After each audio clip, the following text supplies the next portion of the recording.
Welcome to the Dr. Broadway Podcast, the musical theater history podcast where a couple of doctors sit around and talk about Broadway. I'm your co-host, Dr. Kristin Stultz Pressley, joined as always by Dr. Tracey Brent-Chessum, who is going to inform us the topic of today's episode, which is one that we have been waiting for a long time. Tell us, Tracey. It's Wicked! It's Wicked!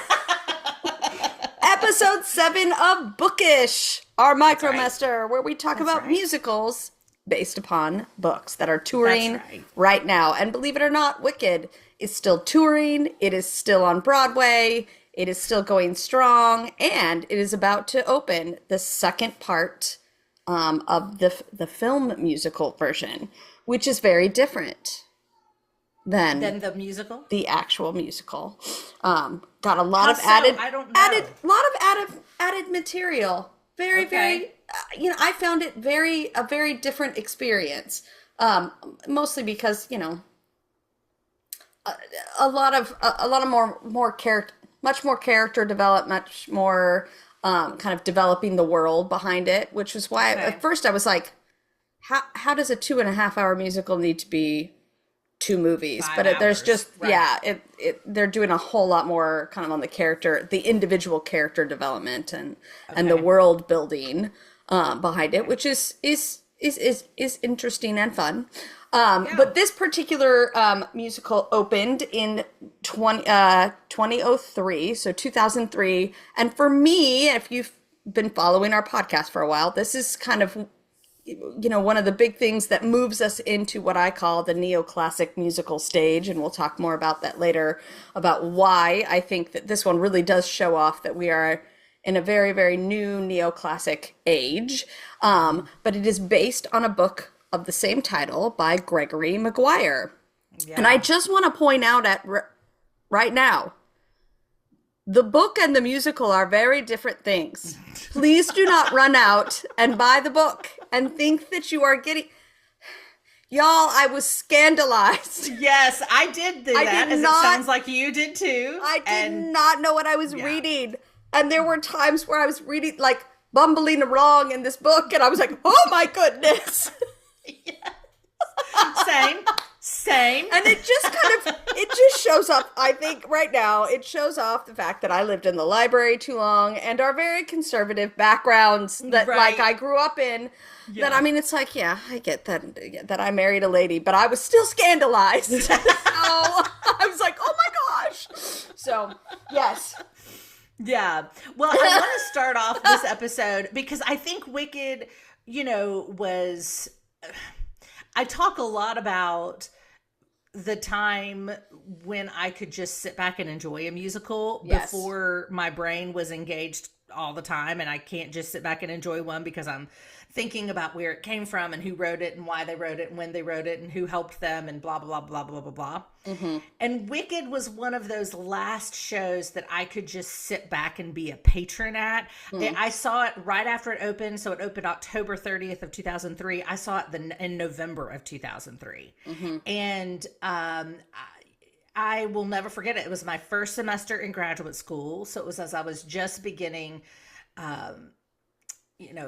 to further my education, and I was still very much just in love with musical theater, as I still am. It's just a different relationship that I have to it now.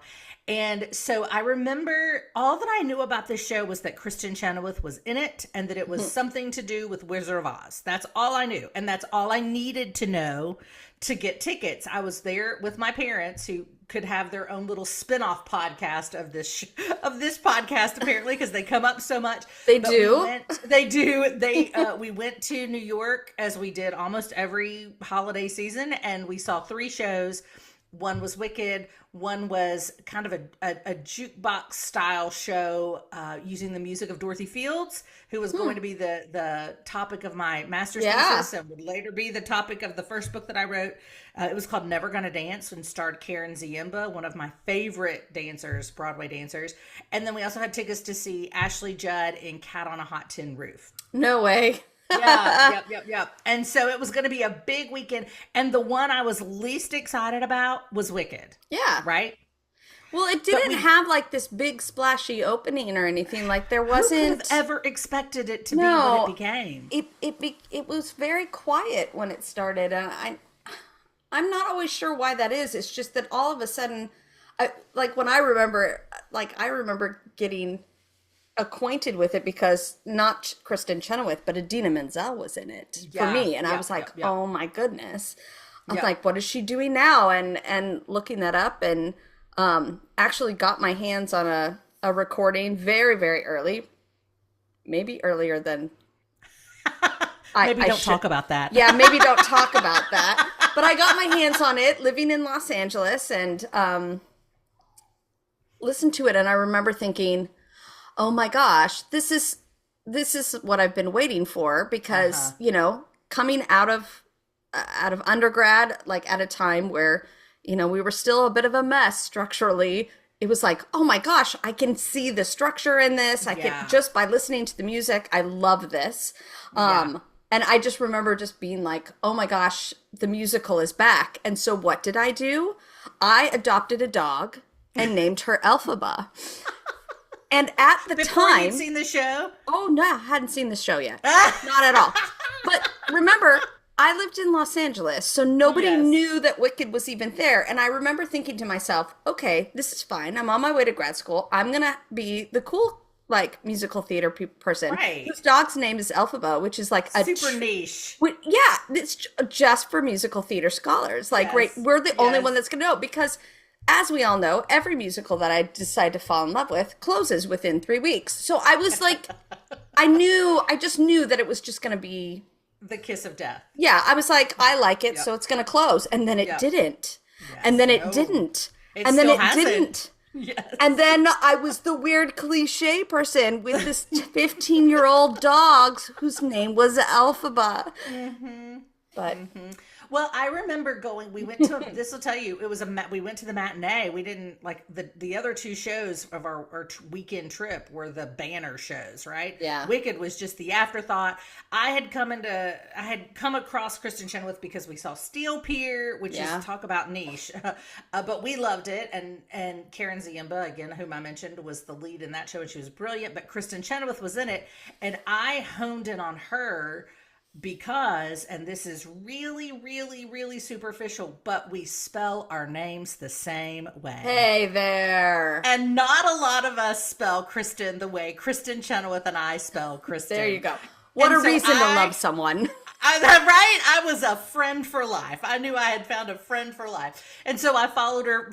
I'm not joking, for that reason alone. But we go see the matinee, and I will never forget the torrent of tears falling down my face during the Act 1, closing finale. Number. Yeah, the Defying Gravity. Yep. And I remember as soon as the first act was over, turning to my parents through tears saying, I wish I had a remote control so I could rewind that and watch it over. I've never had that feeling in a theater before or since, but I just had this image of, like, if I could just rewind it and we could do it all over again. That was the most unbelievable thing I've ever seen in my whole life. Yeah. And then from that moment on, the other two shows were secondary to Wicked, because it was like, this is the most unbelievable thing I've ever seen. And it caused immediately, not only were the production values so high, but it caused immediately kind of a reframing of everything we thought we knew, right? Like it taught us all to see things from a different perspective. And so, you're sitting there thinking, okay, well, if I can't believe the Wizard of Oz is true, what else is not true? What else do I need to reframe in my brain? And it was an enormously important time. And Gregory Maguire actually, as a writer, did that to a lot of shows. It's like, what was the tagline? What happened? Whole lot happened before Dorothy dropped in. Right? Yes. Like there was that kind of idea that it's like, oh, you're right. These are worlds that don't just start. Like they were pre-existing, and what happens in that world and how does that kind of work together? And, and I don't know. I remember it being kind of a watershed moment Yeah, completely in agree. musical theater, and everybody around me kind of agreed with that, which was Yeah. a very new experience for me Yeah. because I was Right. always the weird outlier that was like, I don't know about this, like I don't think it really works, or you know. Yes. But everybody was like, oh my gosh, we love this. Yeah, And I agree. we got to Broadway, I think it was 2003, but I mean, I know that I saw Idina Menzel in it. I think either Kristin Chenoweth was out and her understudy was on, or she had left the production. So I'm not really sure timing-wise when this was, but we got the last 3 seats in the theater. Like it was two months before like that I went online and started getting, the tickets, and we got them all over the theater. There were 3 of us that went to New York for a few days, and it was crazy. But, we had gone to one other show. I don't even remember what I took them to, but, the 2 people that were with me were teachers at the school that I was going to, and they were like, sure, Tracy, we'll go to a couple musicals. I know that's really important to you, because I went to all sorts of crazy stuff that time, because there was a scientist and one of the athlete guys. I don't know. It was really kind of crazy. So they hated the first 2 that we went to. They were just like, this is the worst thing ever. And so they went into Wicked low expectations. Not like with just being like, this is going to be another one of these things that Tracy likes. That's and right. at the intermission, this guy who literally is a soccer player jumps out of his seat going like, at me from all the way across the theater. It was kind of nice. So yeah. It was unbelievable. And I will tell you, so we saw it November 2003 for Christmas that year. My father, this is ridiculous, but he paid for my sister and brother-in-law to fly to New York for 24 hours to see Wicked. That was their Christmas present, because he was so moved by it. He knew they would love it. I mean, it just was an unbelievable experience. I saw it most recently, probably 2 years ago on tour, and it still holds up. I mean, and in fact, I think I see more in the story now than I did 22 years ago. You know what I mean? I mean, it just is so insightful. We just kind of needed a minute to go, oh, it's back. Yeah. It's back. Yeah. American musical theater is back. And I'm not, not to say anything. Ragtime comes before this, Thoroughly Modern Millie, all of these things, these pre-courses. But for some reason, it's Wicked that kind of everybody goes, oh my gosh. Here it is. Yeah. Here it's back again, and we've got this, and it's moving, and there's so much there. We can talk more about this as the podcast goes along, but there's just so much kind of embedded in it. That's an homage to what has come before and what will come after, and it's just found an endearing place in the American consciousness, and I mean. No, it didn't win the Tony, and everybody was shocked, but it sure did. It changed America. So no question. And it's really one of the first, when I think of cosplay coming into musical theater, I feel like this was the starting point for a lot of that. I mean, it wasn't, but you remember, right, you kind of go, it was, I mean, there was a lot of fandom before this, and you know what I mean? But it feels like you mean in musical theater. Okay. Yeah. It kind of feels like mainstream. There were Elphabas and Glendas everywhere. Yes. You know what I mean? And it just was such an important moment in musical theater, and remains a very, very incredibly important piece of musical theater.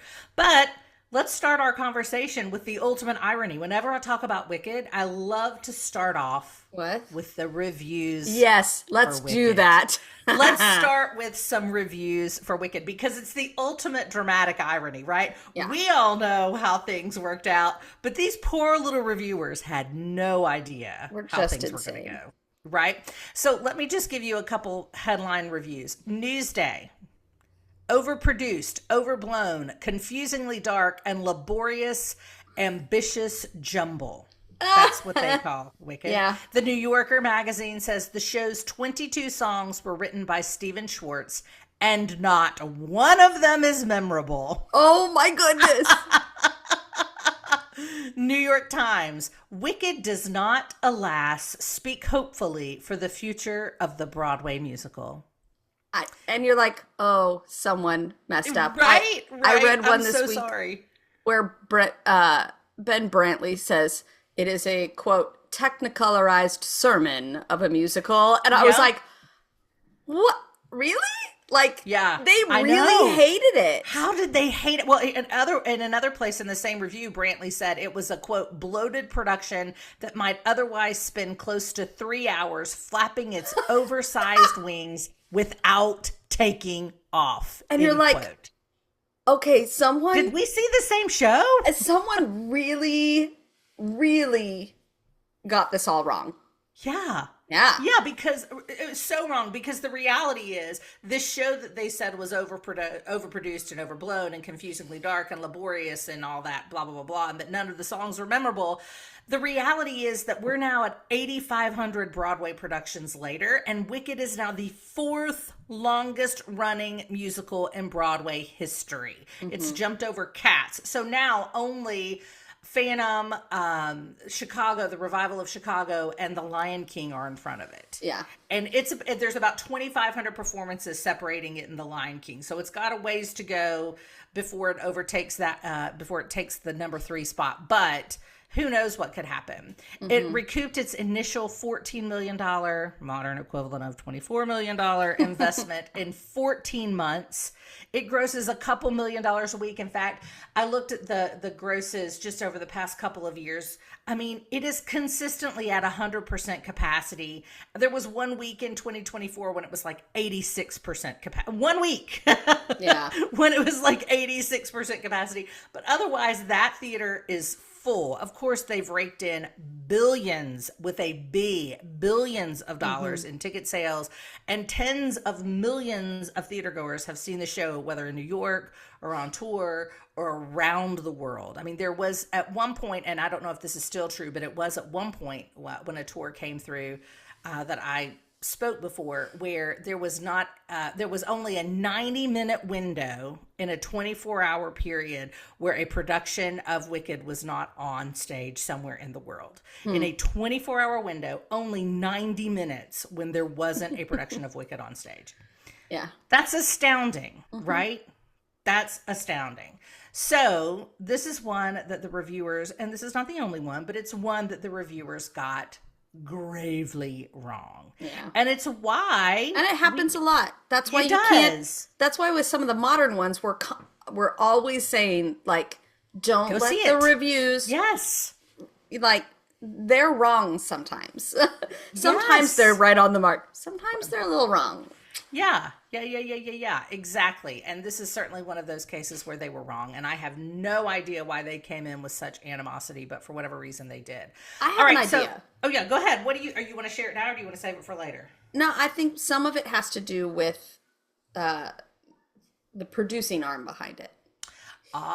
Universal Studios. Yeah, Universal Studios tries to get into the mix, and so they're looking at it as a mega musical. That's very fair. And they're like, it's bloated, it's this, it's got all this money behind it that other performances and production companies don't have. And so it's kind of the same things that it's why for a long time I was very, very anti the Disney musical, because it's like, oh, it's ruining the American musical, blah, blah, blah, with all this money. And I do think that has something to do with it, but we can talk about that more later. Yeah, and that is a great point, because Disney would have come into the picture with 1994 Beauty and the Beast. Yep. And they faced the same level of resistance. You know, Frank Rich loved it, loved Beauty and the Beast, but there was a lot of resistance to the quote-unquote Disneyfication of Times Square. Yeah. And so I'm sure you're right. I hadn't even thought about that. Universal Pictures says, we got to get a piece of that pie. Disney's going to get it all if we don't somehow come on board. And this was their moment. And I think that makes a lot of sense, that a lot of the resistance was, oh gosh, not another Disney, not another, that's a great point. How are we ever going to keep up? Yeah, that's a great point. All right, so let's talk about the book. Tracy's already mentioned that it was written by a man named Gregory Maguire, and he had done this. That's what he had made his career doing. He wrote revisionist tellings of children's books, only they were framed for adult audiences. These are not even young adult books, right? These are for adults. Please do not get this for your, the amount of people in the world who've made this mistake. They're like, ooh, we loved Wicked. I'm going to get the book for my teenager. And the teenager comes out going, ah! Yeah, do not. Do not. There are very adult themes in this book. Yes. Y'all. Indeed. But a couple of the other books that he had done were Mirror, Mirror, which of course looks at Snow White.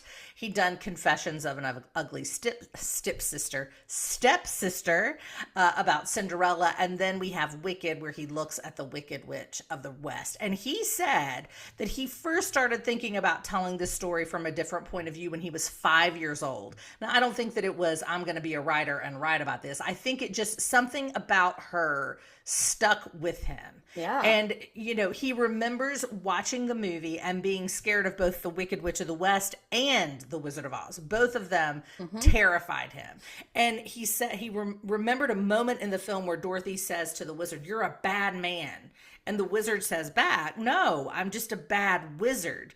And in that moment, Dorothy just lets it rest and leaves it alone. But Gregory Maguire later said, no, she really should have said, no, you are in fact a bad man. You're not just a bad wizard. You are a bad man. But that later became his jumping off point for writing Wicked, which was published in 1995. And its reviews, as we have alluded to already, as they usually are, were very mixed. Some reviews of the book said it was deadly dull, and other reviews of the book said it was shrewdly imagined and beautifully written. So it really just depends on which newspaper you read as to which one of these, which one of these ideas you would have gotten about the book Wicked when it came out in 1995. The next year, in 1996, is when we have our next step on the road to the development of Wicked the Musical. That's when Stephen Schwartz encounters the book. Now, Stephen Schwartz in 1996 was no stranger to Broadway. He grew up wanting to write musicals, and that's exactly what he did, beginning with Godspell. And in fact, he actually contributed to a theme prior to Godspell, just a song for Broadway. But his first musical on Broadway was Godspell, and then Children of Eden, or I think Pippin came after Godspell, and then Children of Eden. But nevertheless, he was well known on Broadway. His work was mostly well known and very respected. And very respected, but for he's the counterculture guy. He goes, he doesn't follow the rules. That's right. That's right. He's all about kind of changing it. If you've seen Pippin, Pippin is either loved or hated, right, based on kind of the production you see and whether the production has a clear point of view and voice. If you see a good production of Pippin, well directed, you end up loving it. If you just see a production of Pippin, you can just be like, I don't understand why anybody likes this. This makes no sense. It is, his shows are not, they're not simple, and they're not like a Rodgers and Hammerstein, which it's very hard to mess those up. Kind of foolproof. Right. Yeah, exactly. They are not foolproof. Yeah. Right. Yes, I agree. I saw the Diane Paulett's production of Pippin, and I loved the music, and I loved the production. It was very, circusy and trapeze act. I think Andrea Martin was on a trapeze. Yeah. It was cool. But the story, I still don't understand. Yeah. Even though I loved the production values and the music was amazing, I'm like, wait a minute, is this in real time? Is this a myth? What is this? What are we doing? What is this? Yeah, what is this? But still, it's produced all the time in community theaters and on college campuses. It's very, very popular. But Stephen Schwartz was the mastermind behind Pippin. But in spite of his work on Broadway, he was very disenchanted with the process of writing for the stage. He hated the conflict of the creative process. He's a one-man show when it comes to writing music. He does music and lyrics. So he hated that there was so often conflict between, him and the librettist or him and the director. There was just tension, and he did not like that. He also didn't like being beholden to producers and having to please so many people, right? So many people have to agree with him on his vision for the show. And he didn't really like that. So he thought, you know what? I'm going to try writing for film because there's not as much collaboration there, right? You when you're writing for film, it's a completely different ballgame. It's not like a team of creators preparing a musical for the stage where they're all sitting in a room together and they're hashing out different character things and where should this song go and all that. When you're doing a film, you're working by yourself for the most part, and then you hand over the song story's that you already write. been storyboarded, and it's like we kind of need right. something here, we kind of need something here. That's why sometimes they work and sometimes they don't. Right. We could talk about Frozen all day if we wanted to. Yes. You know, like sometimes it's like, wait, what? Wait, where do we? You know. So it's a very different. You know, it's not Totally an integrated different. musical. Like that's not how totally these films were conceptualized at all. That's So right. it does feel it is a little less on the like everybody. I need to convince people of my vision for this. Right. And, you know, for some people, that's a negative, right? Dorothy Fields, who was a lyricist and librettist, you know, starting in the 20s and working until she died in 1974, spent a bit of time in Hollywood. And she hated writing for films because she missed that collaborative process of being on Broadway. Here, Stephen Schwartz is exactly the opposite. He's like, let me just write and hand over a song, and that's the end of it, right? And so he actually had a lot of success at it. He won an Academy Award for writing the lyrics to the score for Pocahontas, the Disney movie, specifically the song Colors of the Wind. He also was working on songs for another Disney film. I think it's Disney, Prince of Egypt. Is that Disney? Nope. No, Touchstone. That's DreamWorks. DreamWorks. Okay. Another animated film. Let me clarify then. Not Disney, but animated film, Prince of Egypt. So this is the time period where he is professionally writing for film. And in 1996, he takes a little break and he goes to Maui. Remember, 1996, we're just a year removed from the release of Gregory Maguire's Wicked. And while he's in Maui, he goes on a snorkeling excursion. And one of his friends on the trip suggested that he read the book Wicked. She said, you got to read this. It's unlike anything I've ever read before. And Schwartz is like, you know, I think I've seen that or I've read about it. Tell me more. And she begins to describe the backstory of the Wicked Witch of the West. And as she does, Schwartz says, it's like bells were going off. Can I also say we need to find this lady? Yeah, her name, I just found her name. Her name is Nora Dear. Okay, Nora Dear. Let me be sure that's the right name, but she's like, a folk singer. A folk singer. She's just some random person though, like not his friend, right? Yeah. No, I think that they were friends. I don't know that. I think I would not. Let's see. Because this book is dense, y'all. Nora Dean. That's her name. Nora Dean. So this book is really dense. And when I read it, I remember thinking to myself, I couldn't come up with a simplified storyline for this. Right. So we're thankful to her teachers, to whoever it is that trained her brain, because this folk singer was able to find the essence of the story in all of the detail. And that's what you get with a Gregory Maguire. You get the detail. That's right. The fleshing out. That's not the story through line. And so for her to distill it down and Schwartz go, oh my gosh. Yeah. Like that sounds like a musical.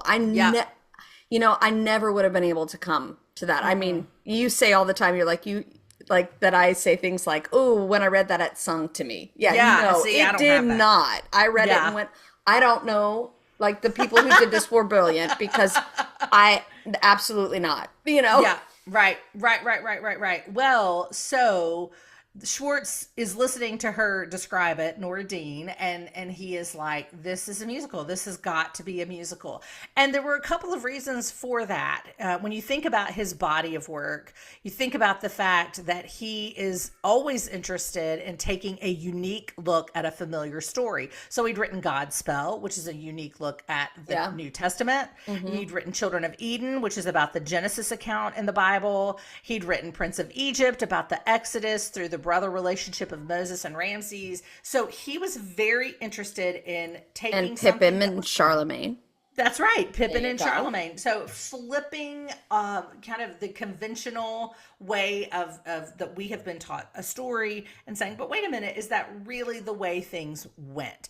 And so he thought, this is actually perfect for me. And there were a couple of other reasons. Not only did he love telling familiar stories from different points of view, but he also loved stories about the outsider. And certainly Elphaba in Wicked is nothing if not an outsider. And he loved playing with the idea that things are more complicated than they seem, right? Maybe life is not black and white, but gray. He needs a t-shirt that says that, because that's like, that should be his theme. Yeah, Things in life are more complicated than they seem. Exactly. Come see a Stephen Schwartz musical. Like, that's right. But that's why, as he's listening to this, he's like, wait a minute, this is made for me. So he gets back to LA and immediately he goes about, he has his agent start pursuing the rights for the book.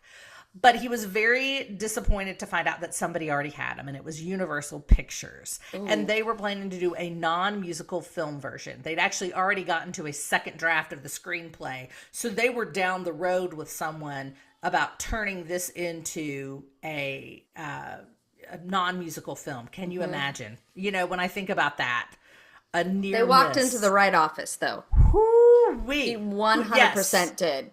Indeed.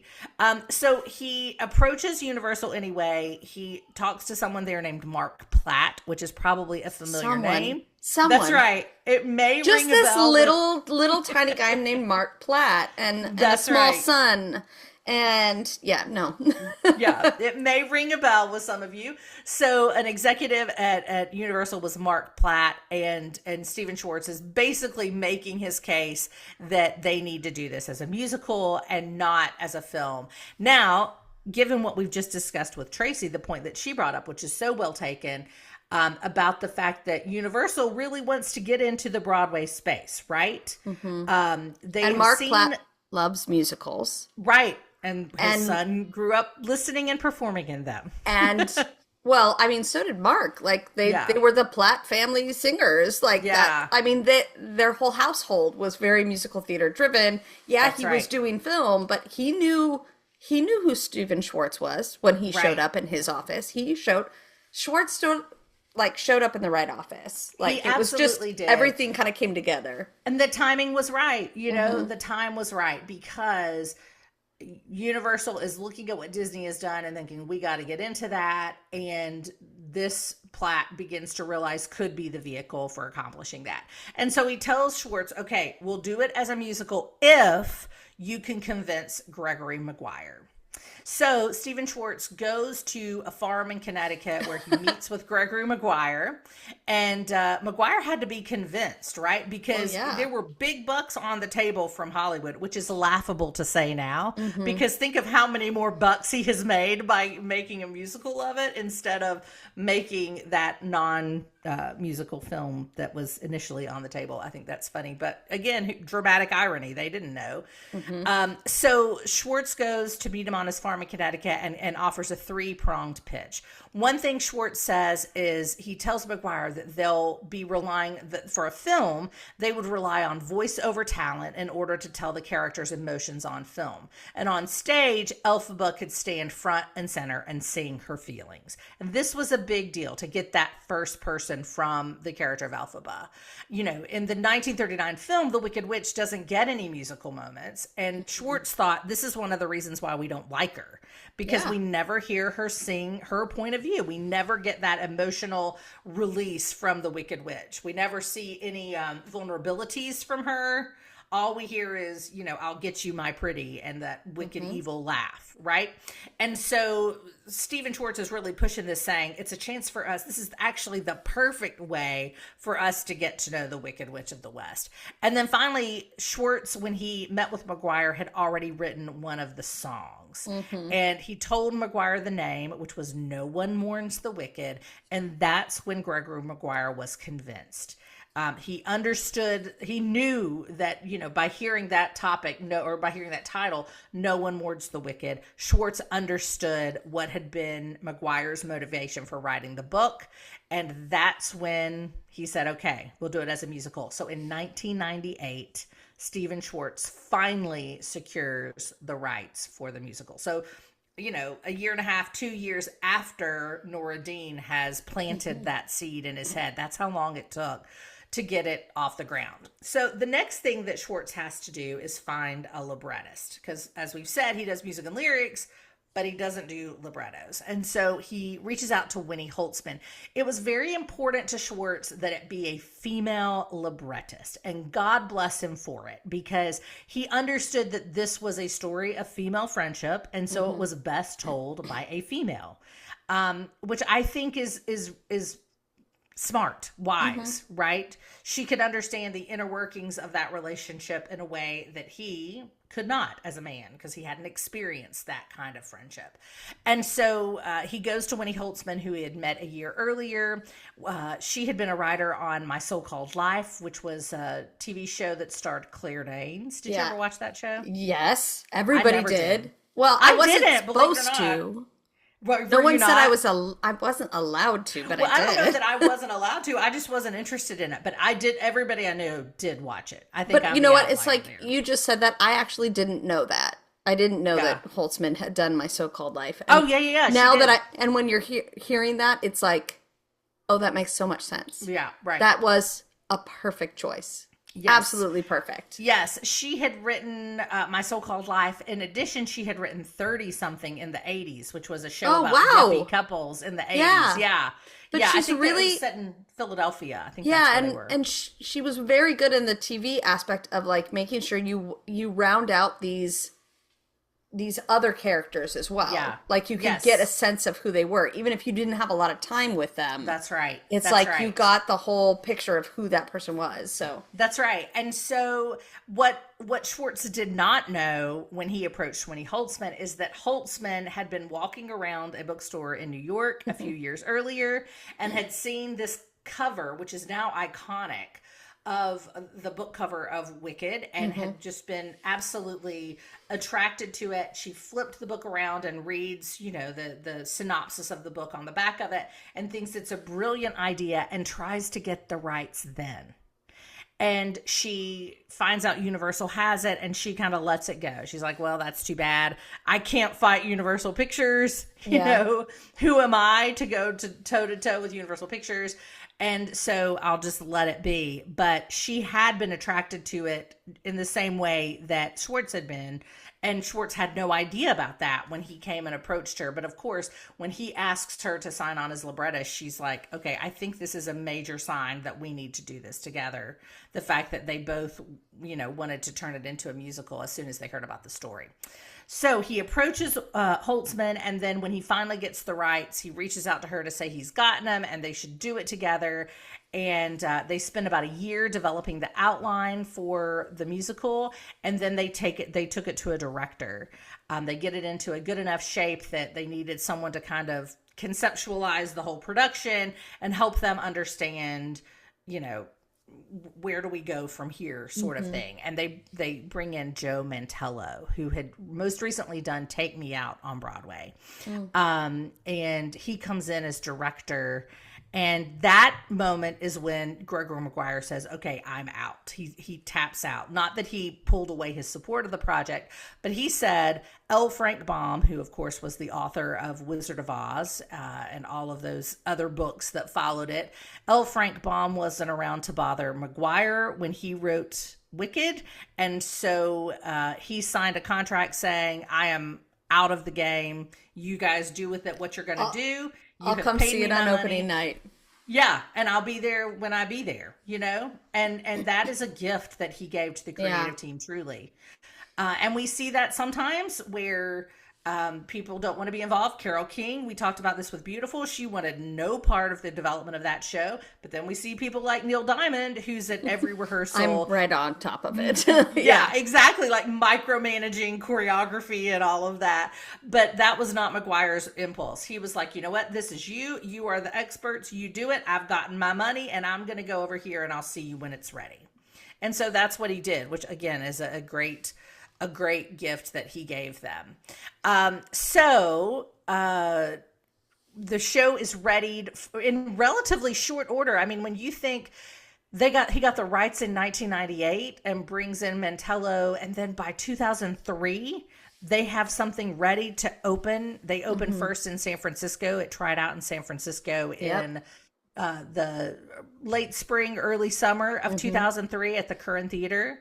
And then, it kind of seamlessly moves to Broadway just a few months later. That's almost an unheard of turnaround. With only a couple changes and a couple casting changes. Very little changed.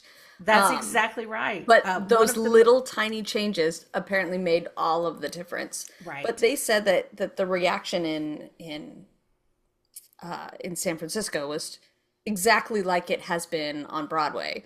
Yeah. From that early one, Idina Menzel tells the story that her mom came to see it and went into the bathroom and was just listening to all of that. It's like texting her backstage, being like, people like it, I swear. Yeah. Well, it's funny because Holtzman and Schwartz came out of a meeting during previews while they were in San Francisco, and they saw this massive crowd of people around the theater, and they thought, oh my gosh, something's happened. There's been an accident or something terrible has gone on. But in fact, it was people wrapped around the building trying to buy tickets. And then another moment when Holtzman knew that they were onto something was when she would go to work on rewrites or whatever at a Starbucks across the street from the theater. And she noticed that the baristas at Starbucks had started drawing little brooms, by your name. And she was like, oh my gosh, this is really hitting. It's like, for some reason.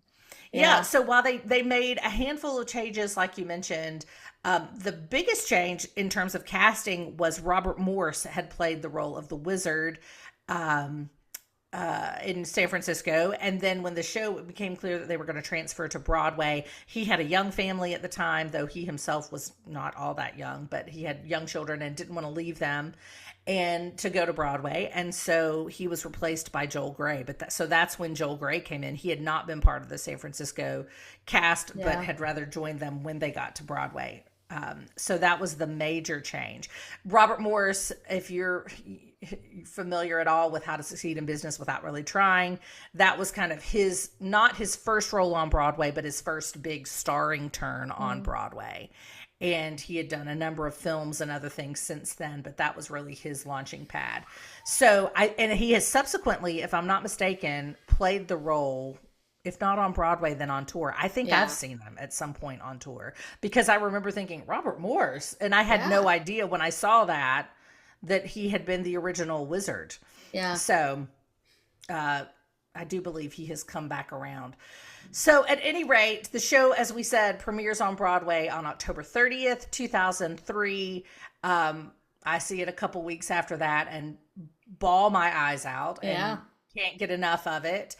It's nominated for 10 Tony Awards. Shockingly, it wins only 3. Yeah. Tracey, you might want to talk a little more about that moment. The gasp heard around the world, right? That's right. I mean, we always kind of laugh about that moment where, Avenue Q wins over Wicked, but everybody thought, oh, Wicked's a shoo-in, even though everybody, I mean, the reviews were terrible, but the audience response was just so immediate and huge. Huge. You couldn't get tickets for years. I mean, it was a big deal. And, seeing that happen was I just remember everybody just the gasp when Avenue Q won, and they went running down there, but it took them a second too. There's this line. If you watch the video, it was like, what just happened? Yeah. I mean, nobody saw that happening. But also the great controversy of the Best Actress Award. That's right. Because they submitted both Kristin Chenoweth and Idina Menzel in the same category, which they probably shouldn't have done. Right. Notice they are learning when it comes to the film that they did not submit both actresses to the same category. They, it was Best Actress and Best Supporting Actress. And it's taken a long time for people to realize that, there was, I don't know why there was such a fight over it. I mean, structurally, it makes sense, but it's this idea that, they are kind of co-leads. Yeah. She's on stage a lot.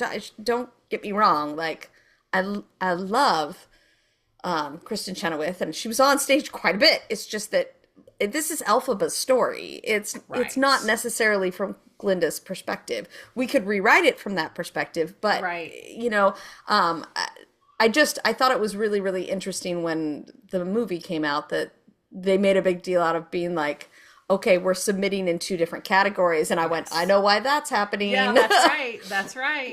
They're not going to make that mistake again, but that was an interesting moment when Idina Menzel won and Kristin did not. And the big scandal was, ooh, are they feuding? Yes. Right? Yeah. Yeah. I totally remember all of it. I followed it very closely back then. We're still talking about it. I saw something today that, Kristin Chenoweth had done an interview and somebody asked about, like, her relationship. Like, we always go back to between you and Idina Menzel. And she made some comment. She's like, we are so different. We are different people who prepare in completely different ways. Yeah. And those 2 ways maybe don't mesh real well. It's like, yeah, but it worked because we both did our process, right? Well, and I can't imagine the 2 of them ever being considered for the same role. So it's not like they're competing with each other because type-wise, they could not be less alike. Could not.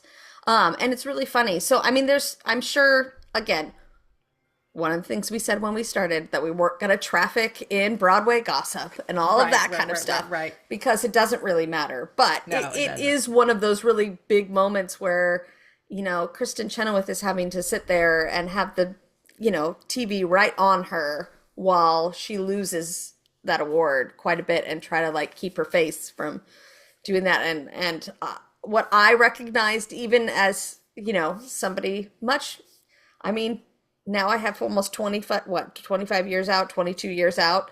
I hope I have a much better control of my face. But I remember going, yeah, I don't have control of my face either, hon. I remember going, yes. This is rough. Like, that was unfair, Yes. So did you remember seeing that? Did you watch the Tonys that year? And I was really, like I said, this is stupid, but I was Team Kristin, not because I didn't like Idina, but because she had your name the same way. Yeah. I also am from Kentucky, and I pick my jockeys based on the silk, the jersey that they wear. So obviously, I'm not necessarily a very strong critic, but it was hard to watch. It was a hard to watch award. It was because everybody, it was very uncomfortable, and it was kind of like. And they had to do, like, a whole bunch of, like, damage control over the next couple of weeks. Because I don't think there was a feud. I think it was just somebody was disappointed. Yes. And naturally so, right? Naturally so. And I don't blame her for that. But they seem like sisters in as much as when you see them together, they are so familiar. They have been... their relationship has been forged by fire because they were part of this project that nobody anticipated becoming what it became. And it has really followed both of them for the rest of their lives in a positive way. I'm not saying that's a negative thing. It's so much so they wrote a new song for them. Yes. So that they could reappear in the film. I love that moment. I love that moment so much. It was that moment. And the thing is that everybody in the theater is like, it's them. Yeah. It's them. I love it so much. They will always, I can't think of anybody but Mary Martin and maybe, oh gosh, like Mary Martin is iconic in the like these are the roles she played, right? Gwen Verdon would be another. Maybe Gwen Verdon, but I mean there are very few women that it's like these will always be Kristin Chenoweth and Idina Menzel. That's like absolutely it will correct. always be them. Like everybody else will be measured against the two of them forever. Everybody who plays those roles. Absolutely agree with you. It all comes back because that is who they are. Like they don't, they will not. Yeah, it's funny. Yes. But it was, that show, we're still talking, I mean, it is still as fresh and as vibrant. I said the same thing about Phantom of the Opera. I saw Phantom of the Opera, the last time I saw it was 2018. It was the 30th anniversary-ish week. I mean, it was that week, and I was there for Broadway Con. I wasn't there for the 30th anniversary. It just happened to be the same time period. Yeah. And I thought this show is just as good now as it was then, and I feel the same way about Wicked. Like, they just have sustained something. I will say this, and it's going to scandalize some listeners because everybody loves the show, and I love this show too, but I will say in terms of Broadway productions and even touring productions, Les Mis did not stay as fresh. Really? And I love Les Mis. I love that story. It is breathtaking and beautifully told, but there have been some bumpy productions of that show. And I mean, and to be fair, I saw Phantom in 2018. I took Caroline for the first time. I think I said this on the couple episodes ago. Oh, you did? Yes. And I was horrified. So you definitely did not have the same experience. Yeah. Again, it's one of the things about shows that run forever. How do you keep them fresh? That's right. How do you keep them together? And because that's a completely new challenge to overcome. So. And the danger with something that is as a role that is as synonymous with a performer as Glinda in particular is with Kristin Chenoweth, is that you get impersonations of Kristin Chenoweth playing Glinda instead of interpretations of Glinda. Sometimes, not always, but there are actors who have played that role who you're like, she's trying to be Kristin Chenoweth. She needs to do her being Glinda and not Kristin Chenoweth being Glinda, right? And that's because Kristin Chenoweth had such a very specific, what's the word I'm looking for? I don't know. It was just, you hear her voice. I don't know, something about her. It was iconic. Yeah, I think we can say that. Like, looking back on it now, there's a reason we were all drawn to it.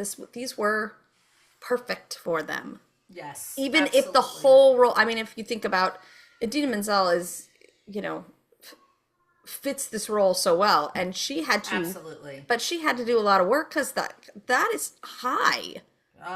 Y'all, as somebody who in her youth had to sing that, this was a new way of singing. Remember, we're just coming out of the 90s. We're only 14 years removed from the era of Annie, where we messed up lots and lots of people's voices. Right. This was a brand new way of singing, and we had to retrain in order to make it work. And, so it was so iconic. They made it, what it was. Yeah. I think it is just as good without them? Yes. Yes. But totally again, when musicals hit at the right moment with the right people at the right time, and everything just kind of sizzles and it's magic. Yeah. It's hard to move away from that. Yeah. But can we talk a little bit about its significance? Hey, I want you to talk about whatever you want to talk about. Go for it. This is your podcast too. Well, Tracey. then. Go for it. Well, then. It was, okay, so we spent, an hour and a half on Annie, because that was such a, watershed moment in our lives. I think we can take time and talk about Wicked, because I think it was just as influential for me, kind of watching it unfold in front of me. I knew it was going to be a historical moment, but I remember, having that moment that said, oh gosh, it's back. And I know that, again, and I said this earlier, if you've listened to the timeline episodes, that I really think that things shift between 2001 2003. Really, I probably, if I was, pinned to a wall, I would say it's Wicked rather than Thoroughly Modern Millie or something like that. But it really was that moment that said, oh, we're learning from the past finally. And I don't say that very often, do I? Because no. Often the hallmark of human beings is not learning from the past. It's, there's an homage to the past sometimes, and a lot of times I think that, people kind of absorb structure and then it just kind of comes out of them that way, and they don't really realize they're maybe copying slavishly other people's work, but this stuff is coming out. This was a moment where I really looked at it and I'm like, oh, this is Steven Schwartz as at his best, because no doubt. I completely disagreed with the reviews because I didn't love Schwartz's writing, prior to this. And after this, I came away going, oh my gosh, these people are brilliant. Look what they're doing. And the reason why I think that, I call this like the dawn of that neoclassic musical is if you look at, again, Oklahoma as that classic musical, and you look at that formula that we talked about in we spent 2 episodes just on Oklahoma, folks. Yeah. If you go back and listen to that and then come back and listen here, we'll just give you a moment. Go do that. Come back. Yeah, hit pause. Hit pause. We'll see you in a minute. But if you look at Wicked uses the same kind of setup and structure, but they're doing it in a sneaky, sneaky way. All of a sudden, they're using the same setup, but for 2 women instead of a romantic couple. So if you look at Lori and Curly in Oklahoma, all of a sudden you have Elphaba and Glinda. Yeah. And you have these 2. We have, we talked a lot about the conditional love ballad or the hypothetical love ballad that they sing. They sing, people will say we're in love. Because we can't really fall in love that fast, can we? We can't do that. Well, this is the same kind of thing that when you get into what is this feelings, those moments and loathing. It's that's kind of where it is, and it's interesting to watch how scholars have processed this. But what they're doing is they're restructuring the musical to make it not just about love. It can tell more stories than that. And we hadn't been very successful in doing that. We had been very successful in telling love stories through song.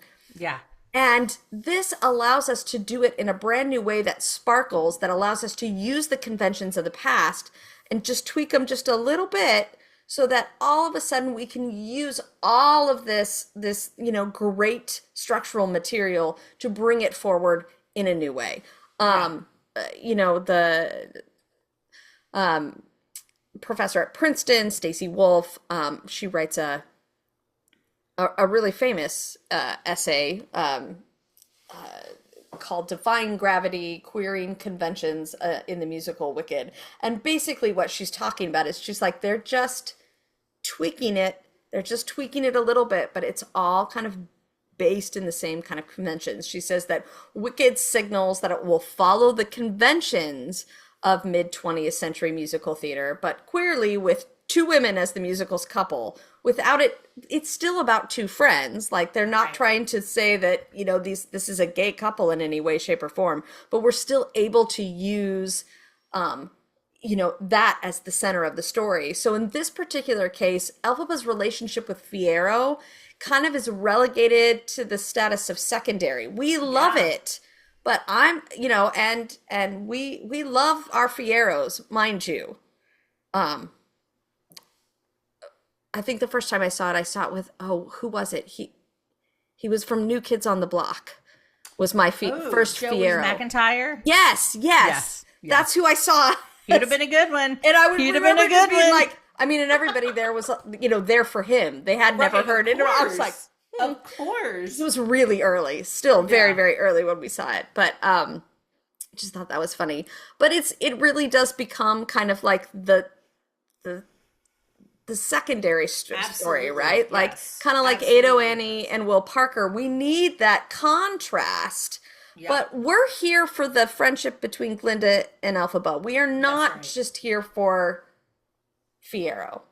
Right. Even if he looks good in the tight pants, which is what everybody says about him. it. And he can sing. Yeah. Oh, and gosh. Dance. And he can sing. Especially in the movie, he can dance. Well, that is true. He's very good at what he does. Yes, he is. But yes, he is. I just, I think we kind of all knew it then. We didn't really probably have the words for it, but because it, as we always say, it takes about 20 years. But I mean, that's right. And here we are. It really is that kind of big watershed moment. Wicked is when it takes the Broadway by storm, it takes the country by storm, and everyone is wanting to see it fail. Like it just felt like everything was against it, but it just cannot be contained. Right. And that's, almost the same way Oklahoma felt, all of these big moments. But the fun thing that I do with my musical theater history classes is we'll sit down and we'll plot the structure of Wicked next to Oklahoma and find all of the different structural things that he's using. He's just using them in a little different way to make it about this really, really strong friendship, which he's very smart to go get Winnie Holtzman as part of this, because he's like, I know this is about two women and I don't have enough context to pull that together without making it stereotypical, because I think that's the big thing. Like, we can get a song like Loathing, which does feel very Mean Girls, very kind of crazy, right? Yeah. But I mean, truth be told, some of your best friendships come out of those moments where you're like, I don't like that person. 100%. Yes. I mean, it really does, but 100%. I mean, mostly because it's like, I said this to, I think, my niece one time. It was like, it's because you see the power in that other person's eyes. You need to find, that place where you click together and you can both go forward together and use your powers together for good, and not for evil at each other. But to have a story that starts with loathing and ends with, I have been changed for good. That's right. And that song is incredibly powerful, but that takes Schwartz on a journey too, because it starts with the cliche and ends with something that, is a powerful reminder to, I think, all American women at that point, which is, we don't have to live in the mean girl stage. This is something we can actually grow out of. So yeah. It's a beautiful, I mean, even, and it's ironic because as much as I love it, I wouldn't put it in my top 5 favorites. And I love it with my whole heart. I love it. This will tell you how much I love it. I went to see the movie. I don't go see musical movies. I don't see them. I never see them. But this one, I went like week it opened. So, I loved it. I am absolutely the opposite. Okay. I said, I was terrified that I was like not gonna like it. Yes. And so I held off and held off and held off and held off and held off. And I only saw it about 6 months ago. I thought it was too long. But It is long. I mean, because for me, like, I want to go on that journey and I don't wait. Well, I am not a patient person. I mean, we'll just be honest about that. I don't do well when it's like, come back later on and see the rest of the show. No. Give it all to me right now, because I want the entire thing. But it is, what they've done with it is gorgeous and beautiful and beautiful. Is, it kind of pulls everything together, like everything that they were starting to do with the film, and everything that Gregory Maguire is trying to do with, building this world building that he's, that we don't really get to see a lot of in The Wizard of Oz. And he builds the world around it. And the film really does do a good job of kind of trying to bring that back into the forefront. And, and we need that time to do it. And it's Wicked. Right. It's not like we're going to lose people, obviously. I mean, Right. the merchandising alone on Lord this have show. mercy. I know. Lord But it's have like, mercy. then you look about, like, what are we in for this next one that's coming out the week that this will be released? You know, Yeah, we're 2 days later. we're in for a couple new songs, from what I understand, a little bit more information on Fierro, which I think is a good thing. That's interesting. Getting I didn't know a that. little bit more backstory and time with Fierro.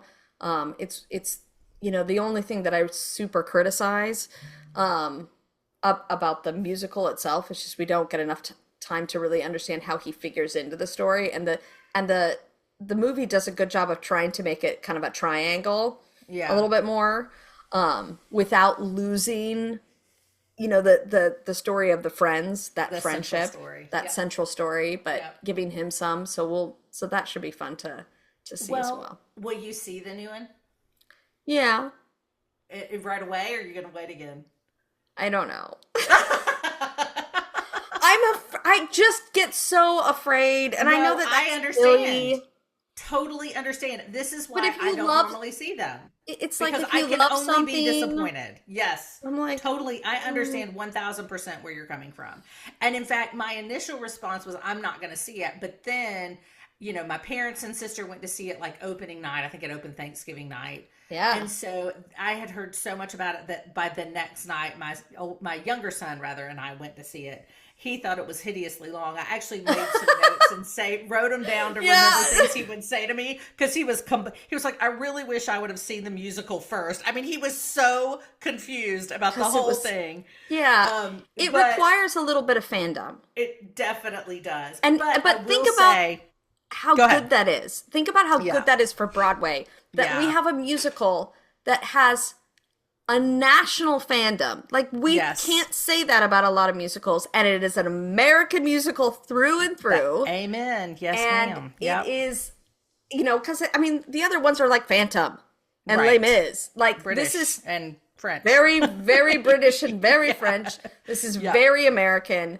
and the entire country. There's fans everywhere, and you have a fandom that will sit through an adaptation that is twice as long because they're so into, like, I want to know more. And say, give it to me. Give me more, give me more, give me more. That's huge, and it's almost 25 years after it opened. It's unbelievable. What They didn't have to capitalize on it. Like, they didn't do it early. No. They did it later. The iron is still hot on this one, right? Yeah. What was so amazing to me, because I'm typically like you, where I'm like, I can only be disappointed, so I'm not going to partake. That's why I don't see him, because I can only be disappointed. I can only be the world's biggest critic of everything that tries to redo what I know and love. Right? I know. And I don't want to be like that, but I am. But what this did was, I remember leaving, and of course my parents and my sister were all in a group text, and I'm like live streaming, my reaction to it. And I was like, it is very different, and yet I love it equally. Like, it is separate but equal. It is so beautifully done. And I can't think of another that I would say that about. And the casting is perfect. Oh, so good. I didn't think I was going to say that. So good. It's perfect. It is like, they couldn't have done a better job of that. Agreed. And that's so hard to do. Like, stepping into those shoes. Like, I mean, it's like they pulled off something just as good as Julie Andrews in The Sound of Music. Yeah. Where no one thought anyone but Mary Martin could do this. That's and right. then Julie Andrews comes, and now she is the face. Maria. That's right. I mean, I still think it'll always be Kristin and Idina, but there's a run for their money on that one. Yeah. Well, and I think that the way that they handle it in terms of press, where Kristin and Idina were part of so much of the press for the film alongside Cynthia Erivo and Ariana Grande. So it was kind of this beautiful, like, Kristin and Idina sang, though they never said it overtly, they didn't have to, their presence there was saying, we're good with this. Yeah. And we're not threatened by this. And we're wholly in support of this. I mean, I just love the way it has been handled from top to bottom. And they took their time to get it right. I mean, I've been speaking about about Wicked for I don't know how long. And I have in my notes from all these, 10, 15 years ago when I'd be like, and they're making a movie and it's supposed to come out in 2013 or, you know what I mean? Yeah. Like, and it just kept getting bumped back and bumped back and bumped back because they wanted to get it right. And I think they absolutely got it right. I will always say it's too long. It is long. It is long. But they did get it right. It works. It is what is necessary at the moment. Like, yeah, we can all, I think that's the important thing about what we're trying to do here is that it's like, look, there's always things that we can critique. We can 100% do that. But I would rather that, people come away with the fact that, I may be scared to see it, but I'm going to give it the chance it deserves. Yeah. Because that's the only way that musical theater survives is if we'll give it a chance and we won't just shut it down. Right. So. And a couple of final points that I just want to make. One is it strikes me that a secret to the success of the show, a secret, and there are several, but this is one of them, is the fact that the story was familiar already, right? We may not have known the world of Elphaba and Galinda and Shiz, but we knew the Wizard of Oz. And so it was something that was familiar to us. And I don't know that it would have hit the same if it hadn't already had that kind of, inborn familiarity. Well, and I think Phantom of the Opera is a lot the same way because while maybe not everybody's seen Phantom of the Opera, we're all familiar with that iconic clip of Lon Chaney in that silent film with the mask and the cape. And you know what I mean? It's a character that is in the zeitgeist and it is somehow on some level, even if it's a micro level, it is known to us. Yeah. And so I think that was a secret of the success to this. If he had started from scratch and just tried to make up this world, I don't think it would have hit the same way. I mean, the fact that it was it's based on an American icon, gave it some credibility. Yes. That it wouldn't have had otherwise. Yeah. And then we've just built on that. So now we have, the classic Wizard of Oz. And then there's Wicked. And, they're building on this kind of American cultural success. And then you've got The Wiz. You've got all of these things that really, that's wholly ours. That's amazing. No one else can claim that. And I think there is a sense, I do think there's a sense of nationalistic pride when it comes to Wicked. It may not be so, I've heard a lot of scholars talk about it, obviously, but it's not something that we usually talk about on the street, but this pride in something that it is, a uniquely American story. We did that. Yeah. Tornado, this tornado is what really brings, off the prairies during, the Great Dust Bowl. Like that is what has brought us this magical world that we continue to love years and years and years later. Absolutely. And then the one other thing that I want to say, just as a point of information, is that Stephen Schwartz and Kristin Chenoweth are teaming up on Broadway this month, opening The Queen of Versailles, Stephen Schwartz's new musical starring Kristin Chenoweth as the Queen of Versailles. And if you're not familiar with that story, I was not at all familiar with that until my parents got tickets to go see it. They're going to see it in a few weeks, and I'm so jealous because I want to see it so bad. I'm hoping that they love it so much. So the next morning, so the next morning they need to jump on our podcast and they need to be like, all right, here's what just tell us all about it. Tell us all about it. But they're going to see it, and come to find out, and people probably may know this, I did not, but it's based on this documentary about this real life. It's based on a true story about this woman whose husband was very, very wealthy, and they went to Paris for their honeymoon and saw Versailles and decided they were going to build their own. And so it kind of became not a lifelong, but a decades-long pursuit of building Versailles in Florida, where they're from. Her husband, they've just recently finished the home. I mean, it took forever. Yeah. And her husband has recently died. He was a couple, maybe 30 years older than her. So he was pretty significantly older than her. But this is a real life human being. Her name is Jackie Siegel. And I am so interested. You can watch The Queen of Versailles. I'm trying to think of where I streamed it. Maybe on Hulu, or I think it was called The Queen of Versailles. It was a documentary about their family, and then there was a Return to Versailles that was a follow up that's more recent called it's on HBO Max. So if you're interested in learning more about the Stephen Schwartz, Kristin Chenoweth collab, then check out Queen of Versailles, which opens on Broadway very, very soon. I mean, like in the next couple weeks. I mean, they've been in previews for a while. Yes. I've seen quite a bit about it. But so go see the film, but also go see the musical. Yeah. Because the musical hits very different than the film very does. Different. And it takes a lot less time to do it. And it as does. you pointed out. So you might as well go see it. And I'm sorry, with the cost of films nowadays, it's about the same amount of money to see live people versus film. So you might as well do it. Ain't that the truth?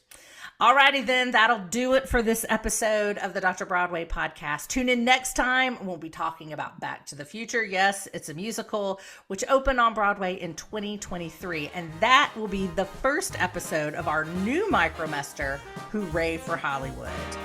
Not surprisingly, Hooray for Hollywood will feature musicals that are based on films. Until that time, connect with us via email at hello@drbroadway.com or on Instagram, YouTube, or TikTok at Dr. Bway Podcast.